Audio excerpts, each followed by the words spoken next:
Siya nga pala, Mikael ang pangalan ng lolo niya. Isinilang ito sa panahon ng mga bayani at sa taong ito, nasa humigit 120 na ang edad nito. Matanda man kung maituturing, hindi naaayon sa kanyang gulang ang kasalukuyan niyang lakas. Kaya marami sa mga taong nakatira noon sa baryo ang nagsasabing ang matanda ay nasa edad 70 anyos pa lang.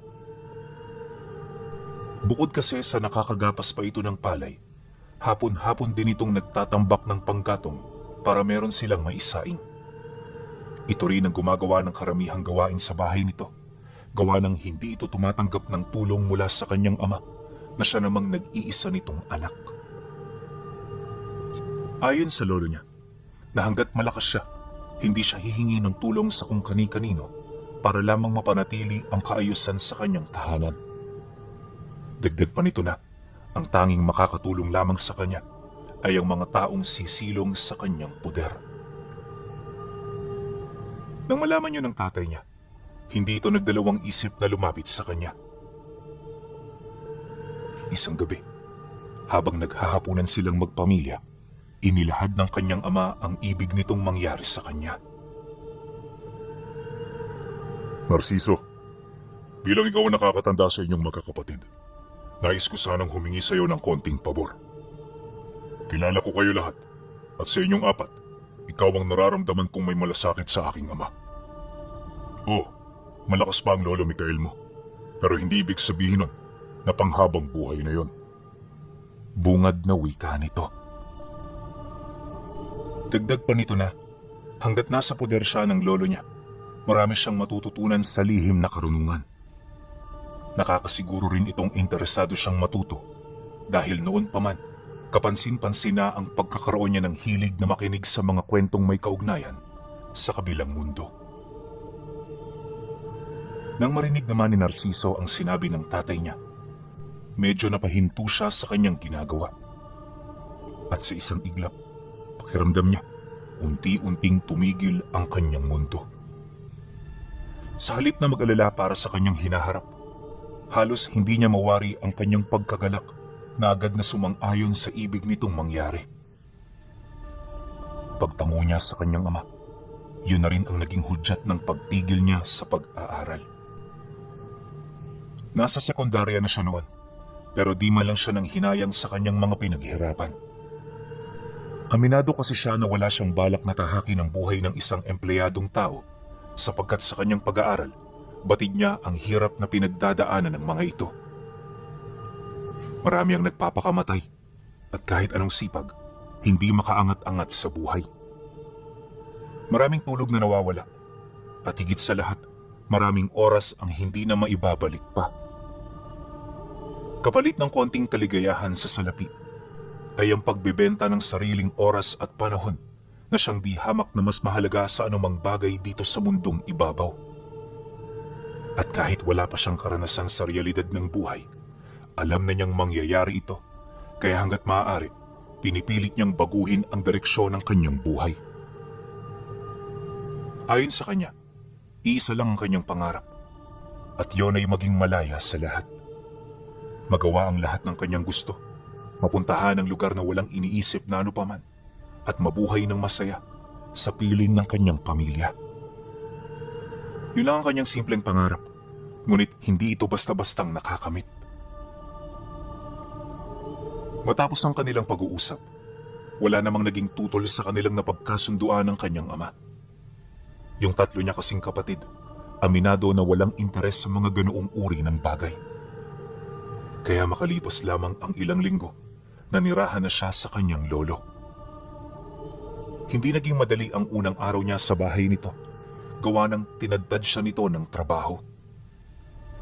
Ngunit imbis na magreklamo, ginawa niya ang lahat ng ipinag-uutos nito.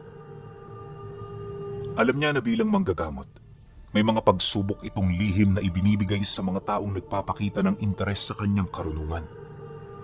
Yon ang itinatak ni Narciso sa kanyang isip, kaya ni minsan, hindi siya pinanghinaan ng loob, ni nabagot sa kanyang mga ginagawa. At nung mapansin ito ng matanda, tsaka pa lamang nito binawasan ang kanyang trabaho. 5 buwan ang kanyang naging pagtitiis bago naging komportable ang kanyang buhay. Nung napagkatiwalaan na siya ng lolo Mikael niya, nagsimula na ang maganda nilang pagsasama. Taliwas noong mga nagdaang buwan, hindi na siya nito gaanong pinapatrabaho. Madalas kasama lang siya nito para manood sa kasalukuyan nitong ginagawa. Hapon-hapon, makikita mo itong si Narciso na nakaupo sa tumbang puno ng mangga habang pinagmamasdan ang lolo niya na abala sa pag-iitak ng mga panggatong nila. Kapag kaumaga naman, tumutungo sila ng bayan para maghanap ng mga taong nangangailangan ng kanilang serbisyo.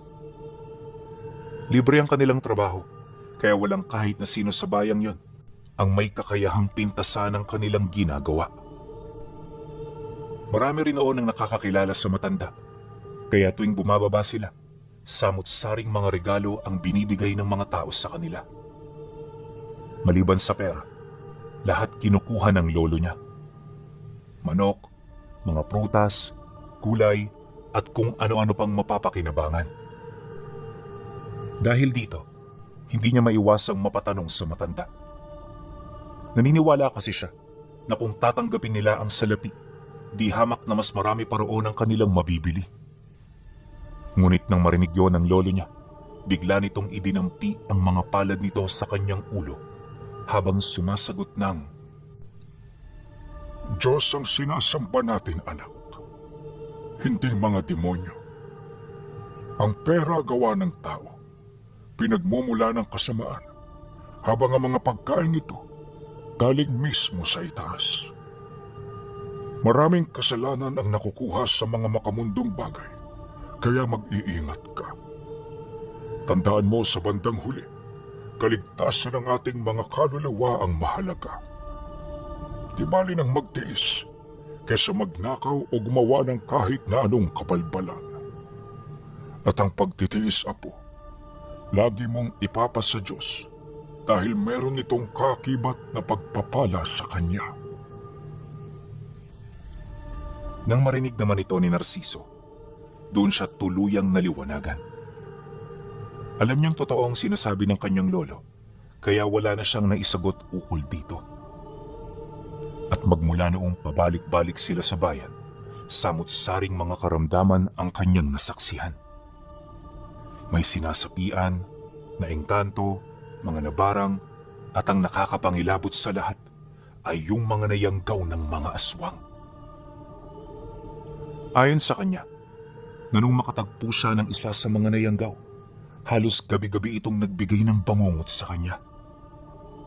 At nangyari ang lahat ng yon noong narating nila ang pinakadulong parte ng bayan. Hindi sila malimit na makarating sa lugar. Gawa ng bukod sa malayo ito, alam ng kanyang lolo na meron doong nakatirang isang makapangyarihang manggagamot. Ngunit bago pa man magtapos ang taong ito, nalaman ng matanda ang pagkamatay ng manggagamot na tinutukoy nito sa kanya. Kaya naman dala ng kuryosidad kung papaano yun nangyari, nagmadali silang tumungo roon. Bandang hapon na nang marating nila ang lugar, kaya wala na sila kaanong taong nakasalubong.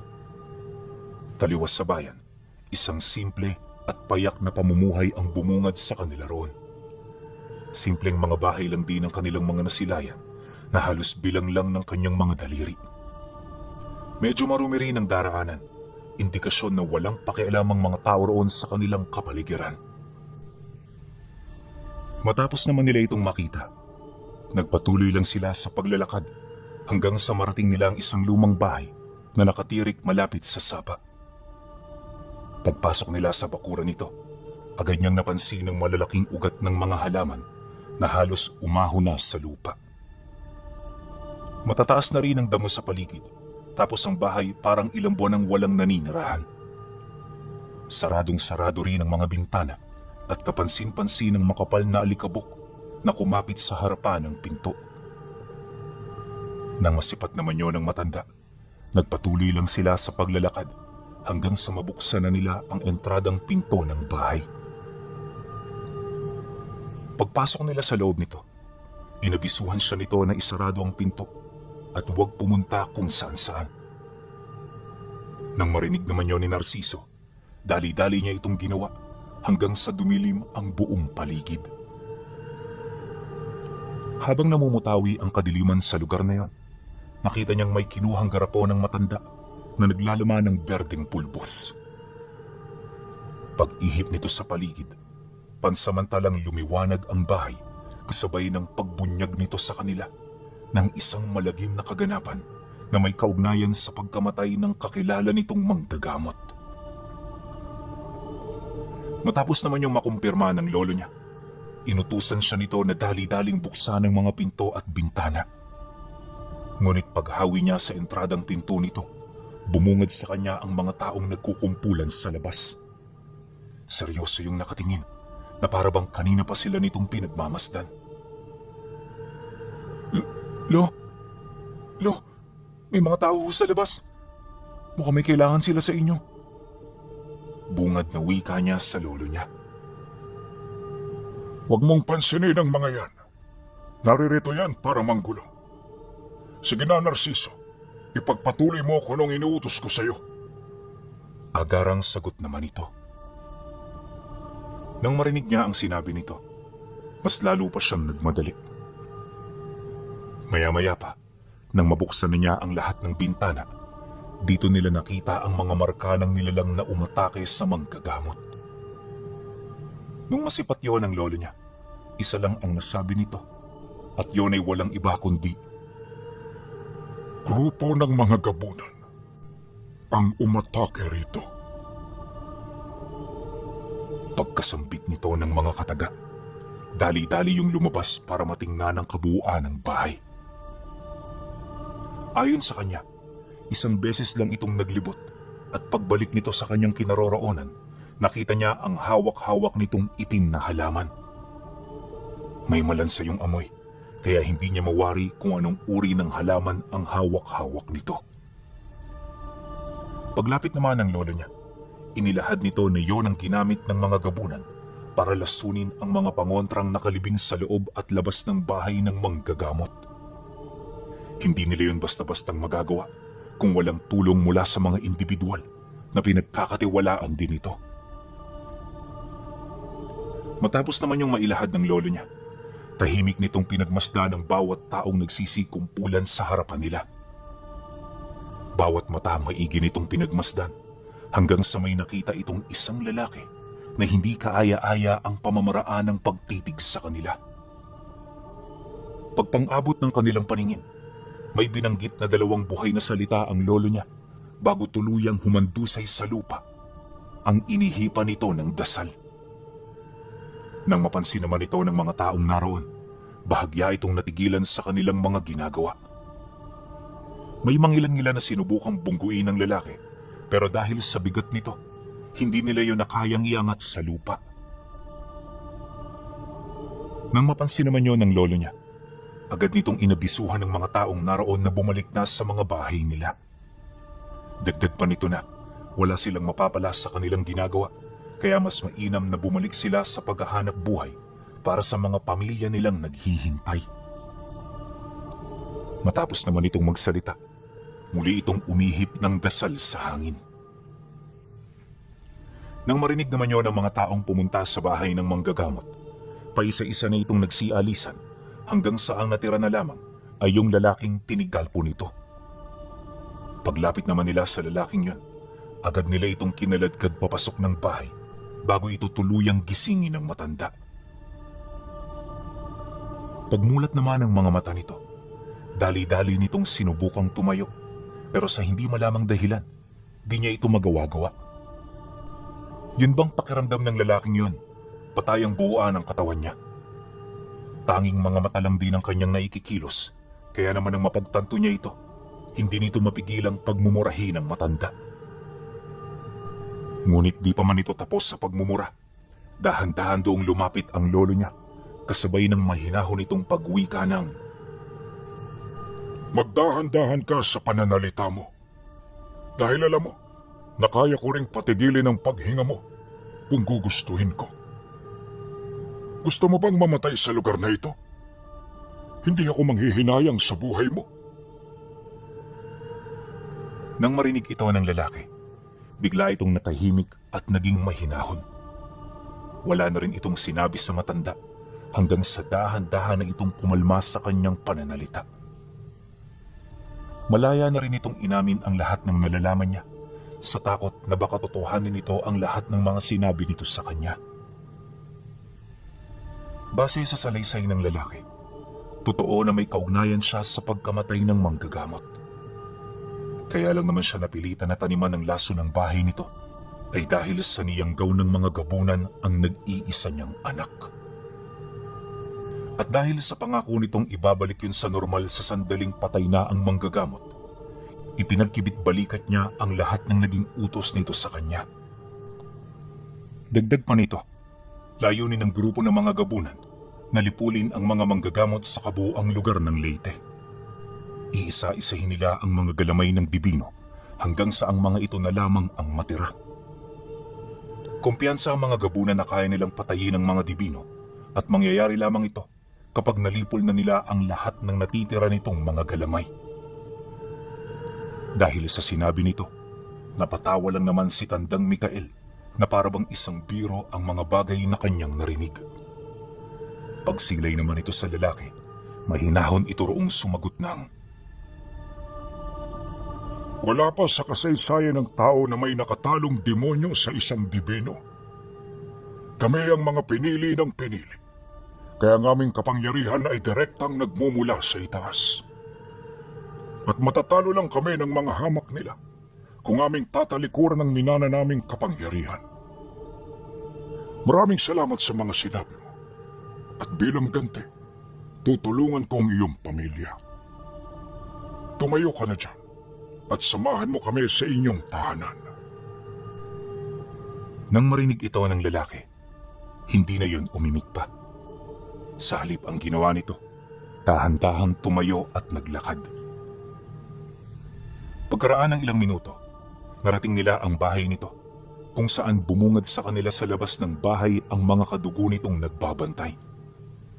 Bawat isa walang imikan, na parabang may nangyari roong hindi kaaya-aya. Nang mapansin naman niya ang kaganapan dito, tahimik lang naman niya yung pinagmasdan hanggang sa makapasok na sila. Pagbukas ng pinto, laking gulat na lamang niya nang makita niya ang isang binatilyo na nakatali sa mga kadena.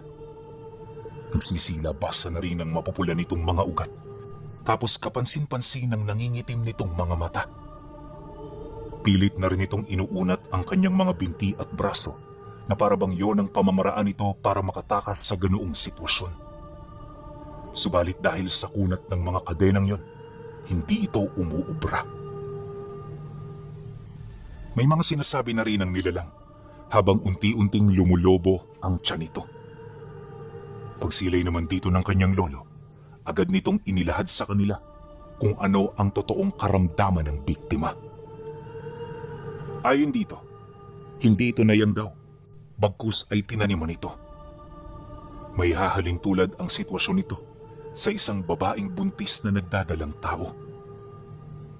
Yun nga lang, dahil sa lalaki ang napagtamnan, puwersahang lalabas sa sinapupunan nito ang bagong usbong na gabunan.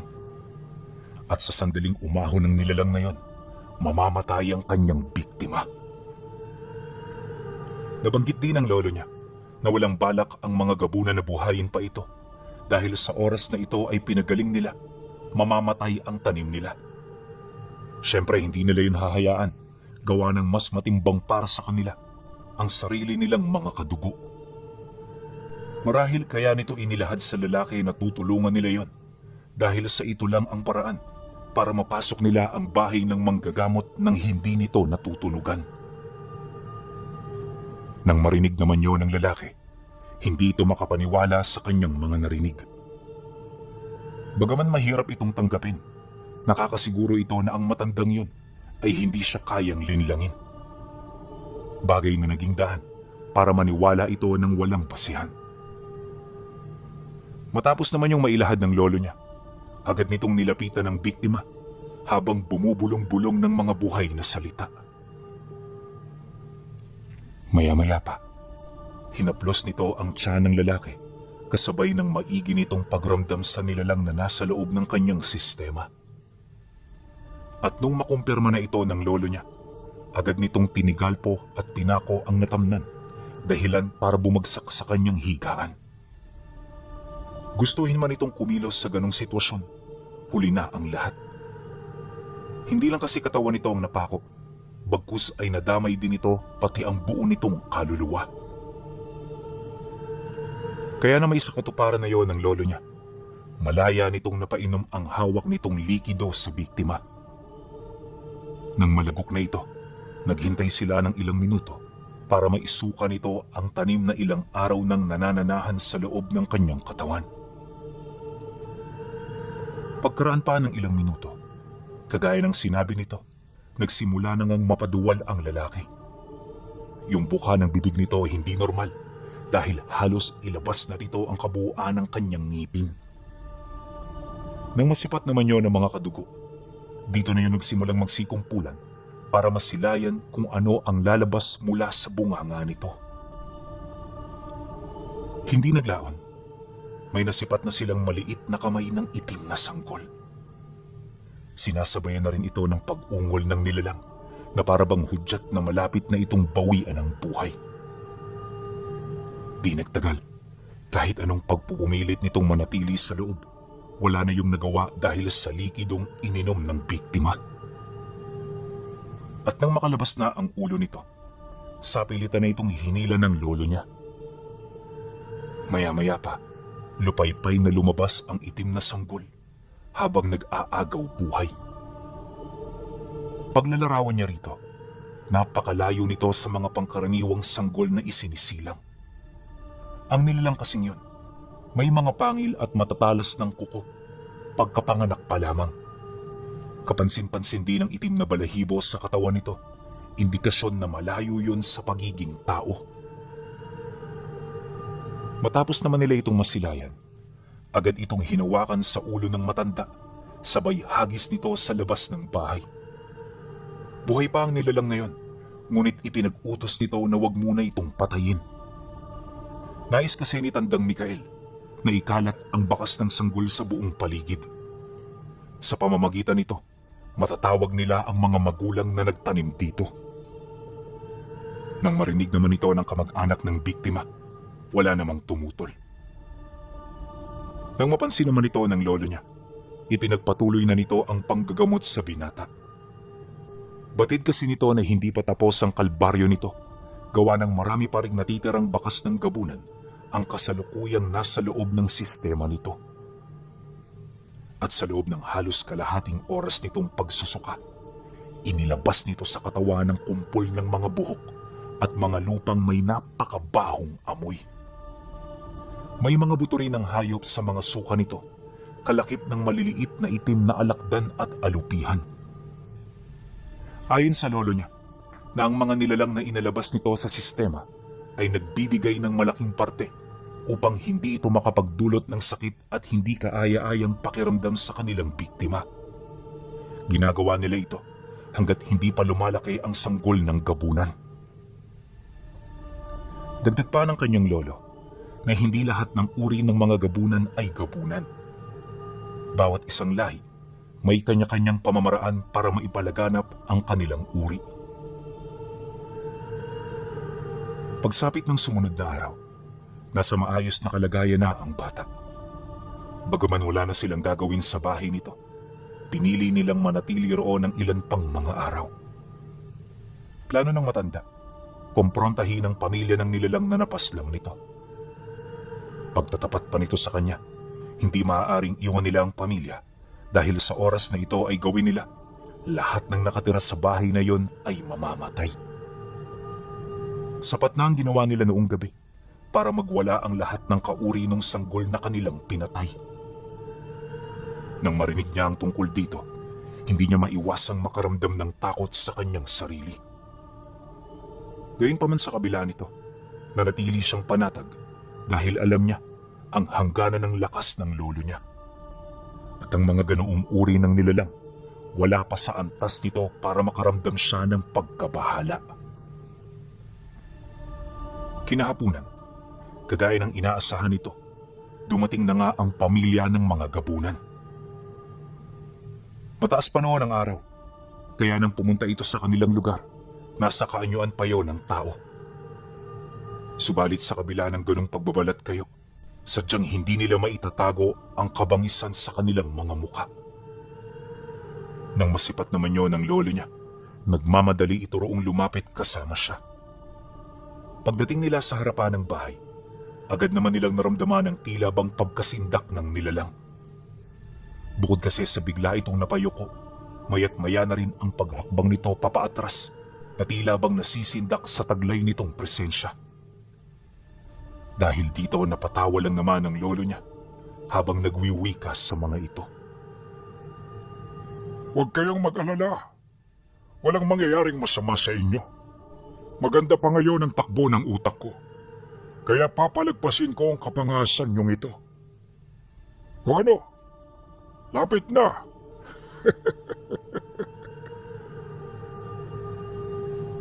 Nang marinig ito ng 6 na gabunang bumisita, hindi nito maiwasang mapatingin sa bawat isa.